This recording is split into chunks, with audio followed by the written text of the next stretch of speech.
नमस्कार, आपके साथ मैं हूं दीपिका शर्मा और आप देख रहे हैं क्राइम तक। कनाडा में आतंकी संगठन घोषित हुआ लॉरेंस बिश्नोई गैंग एक बार फिर से अंतर्राष्ट्रीय चर्चा का विषय बन चुका है, क्योंकि हर जगह कनाडा और भारत की चर्चा की जा रही है। उसकी मुख्य वजह यह है कि आरसीएमपी यानी कि रॉयल कैनेडियन माउंटेड पुलिस की एक रिपोर्ट में दावा किया गया है कि ये गैंग भारत सरकार की ओर से काम कर रहा है। सोचिए, इतना बड़ी विवादित रिपोर्ट, इतना बड़ा विवादित दावा किया गया है कि ये गैंग सरकार के लिए काम कर रहा है। इस रिपोर्ट के सामने आने के बाद भारत कनाडा संबंधों को लेकर अब नई बहस छिड़ गई है।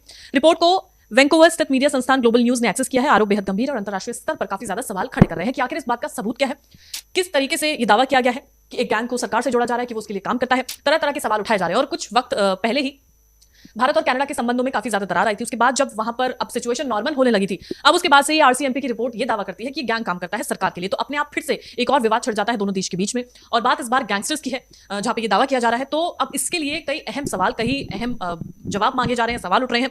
आरसीएमपी की रिपोर्ट 3 पेजेस की है और फिलहाल इसे कॉन्फिडेंशियल इंटेलिजेंस रिव्यू बताया जा रहा है। रिपोर्ट में लॉरेंस गैंग और भारत सरकार के संबंधों का जिक्र 6 बार किया गया है। ग्लोबल न्यूज के मुताबिक रिपोर्ट हाल ही में उसके हाथ लगी है, लेकिन इस रिपोर्ट पर कोई भी तारीख नहीं लिखी है, जिससे इसकी टाइमलाइन का पता नहीं लगाया जा सकता है। ये रिपोर्ट ऐसे समय में सामने आई है जब भारत और कनाडा के रिश्ते फिर से सुधर रहे थे, फिर से ठीक हो रहे थे, लेकिन फिर से अब उनमें दरार पड़ती हुई नजर आएगी। देश ने करीब 10 महीने के तनाव के बाद एक दूसरे के यहाँ फिर से राजदूत नियुक्त किए थे। अब ऐसे में यह आरोप लगना अपने आप में एक अहम सवाल खड़ा करता है।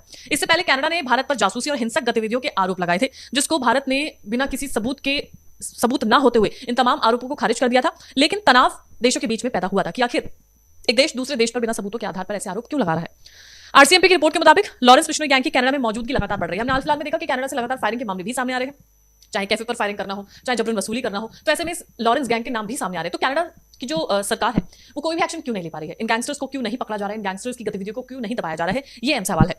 रिपोर्ट में कहा गया है कि ये एक हिंसक आपराधिक संगठन है जो कई देशों में सक्रिय है। कनाडा में इसका नेटवर्क तेजी से फैल रहा है और ये स्थानीय अपराधों में भी शामिल है। गैंग संगठित तरीके से अपने अपराधों को अंजाम दे रहा है, ये भी रिपोर्ट में दावा किया गया है। इसके अलावा बात करें तो लॉरेंस गैंग कि इंडिया में, कनाडा में, दुबई, ऑस्ट्रिया, मैक्सिको, इन तमाम देशों में एक्टिव होने के दावे किए जाते हैं। और भारत के बाद दूसरे नंबर पर अगर ये गैंग कहीं एक्टिव है तो वो कनाडा है, यानी कि कनाडा में सबसे ज्यादा इन गतिविधियों को अंजाम दिया जाता है। आरसीएम की रिपोर्ट का सबसे विवादित हिस्सा यही है। ये किस बुनियाद पर दावा कर रहा है, ये अहम सवाल है। वो रिपोर्ट जिसे गोपनीय बताया जा रहा है वो पब्लिक क्यों नहीं की जा रही है। बिश्नोई गैंग भारत सरकार की ओर से काम करता है, ये किस बुनियाद पर कहा जा रहा है, ये अहम सवाल है। अब रिपोर्ट में कहा गया है कि गैंग अपने आपराधिक उद्देश्यों को पूरा करने के लिए हिंसा का इस्तेमाल करता है। जाहिर सी बात है, गैंग और इस तरीके से अगर वो एक देश में हिंसा कर रहा है तो उसे पकड़ा क्यों नहीं जा रहा है। लॉरेंस बिश्नोई तो जेल में बंद है, उसके गुर्गे भी समय समय पर पकड़ लिए जाते हैं, लेकिन कनाडा में अगर ये गैंगस्टर्स काम कर रहे हैं तो इनको पकड़ा क्यों नहीं जा रहा है। कनाडा पुलिस क्या कर रही है, सरकार क्या कर रही है। इसके अलावा इन आरोपों के समर्थन में कोई ठोस सार्वजनिक सबूत सामने नहीं आए हैं। यही वजह है कि रिपोर्ट की निष्पक्षता और मंशा पर सवाल उठ रहे हैं। सवाल उठने जायज है कि आखिर किन बुनियाद पर ये आरोप लगाए जा रहे हैं।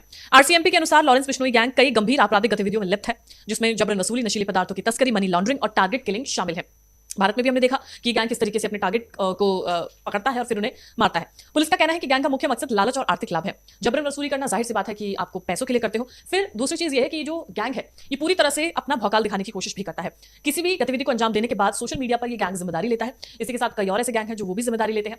सिद्धू मूसेवाला केस में भी जब हुआ था तो जिम्मेदारी गैंग ने ली थी। तो तमाम ऐसी चीजें हैं जिनसे ये का कितना दबदबा है। ऐसे में अगर कनाडा में अपराध कर रहा है ये गैंग तो उसको पकड़ा क्यों नहीं जा रहा है, ये सवाल है। अब गैंग का ये जो है काफी ज्यादा फैल रहा है। आतंक संगठन घोषित किए जाने के बावजूद कनाडा में बिश्नोई गैंग की गतिविधियां बढ़ रही हैं। बीते 1 साल में गैंग की हिंसक घटनाओं में इजाफा हुआ है।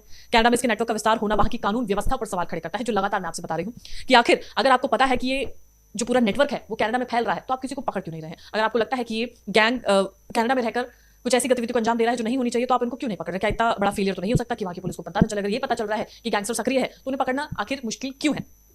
इसके अलावा लॉरेंस बिश्नोई अहमदाबाद की साबरमती जेल में बंद है। इसके बावजूद वो अपने गैंग को जेल से ही संचालित कर रहा है। उसके सहयोगी भारत में कई राज्यों विदेशों में फैले हुए हैं। गैंग का नेटवर्क काफी ज्यादा फैला हुआ है और हमने हाल ही में देखा कि गैंग ने कनाडा में कई कारोबारियों को निशाना भी बनाया और उसमें जबरन वसूली के सामने आया और उसमें कपिल का कैप्स कैफे भी निशाने पर था, जिस पर कई बार फायरिंग हुई है। कपिल शर्मा जो भारतीय कॉमेडियन है, उन्होंने कनाडा में अपना कैफे खोला था जिस पर फायरिंग हुई थी, फिर जिम्मेदारी ली गई। इस घटना ने भारतीय समुदाय में डर का माहौल पैदा किया। भारत का आरोप रहा है कि उसने कनाडा को कई बार संगठित अपराध और आतंकवाद के नेटवर्क को लेकर आगाह किया, लेकिन कनाडा ने दशकों तक कोई भी ठोस कार्रवाई नहीं की और उसी का नतीजा है कि अब ये गैंगस्टर्स वहां पर इतना ज्यादा सक्रिय हो चुके हैं। ये मुद्दा फिर से अंतर्राष्ट्रीय बहस का हिस्सा बन चुका है कि आखिर कनाडा में इतना जो नेटवर्क है वो क्यों पनप रहा है, उसको क्यों नहीं दबाया जा रहा है, क्यों नहीं पकड़ा जा रहा है, ये सवाल भी उठ रहे हैं। आरसीएमपी भले बिश्नोई गैंग के लिए भारत सरकार को जिम्मेदार ठहराने की कोशिश कर रहा है, लेकिन असली सवाल कनाडा की भूमिका पर है। गैंग के तत्व वहां कैसे पहुंचे, समय रहते कार्रवाई क्यों नहीं की गई, गैंगस्टर्स को क्यों नहीं पकड़ा गया, नेटवर्क को क्यों नहीं ध्वस्त किया गया। अगर आपको भारत सरकार आगाह कर रहा था कि कनाडा में इनका नेटवर्क फैल रहा है तो आपने कार्रवाई उसी वक्त क्यों नहीं की, और अब जब नेटवर्क इतना ज्यादा फैल चुका है तब आप भारत पर आरोप लगा रहे हैं। तो ये ऐसे सवाल हैं जो काफी अहम हैं, बड़े हैं, जिन पर कनाडा के पास कोई भी ठोस सबूत नहीं है, बावजूद इसके वो तमाम चीजें कह रहा है। इसके अलावा रिपोर्ट जो इतनी विवादित रिपोर्ट है उनके जरिए ऐसे आरोप लगाना भारत सरकार पर यह अपने आप में बड़े सवाल पैदा करता है। हालांकि इसमें जितने भी अपडेट्स होंगे क्राइम तक आपको लगातार अपडेट करता रहेगा। फिलहाल इसमें यही है कि कैनेडा की तरफ से, आरसीएमपी की रिपोर्ट की तरफ से ये तमाम दावे किए जा रहे हैं, जिनके ठोस सबूत अभी तक सामने नहीं आए हैं।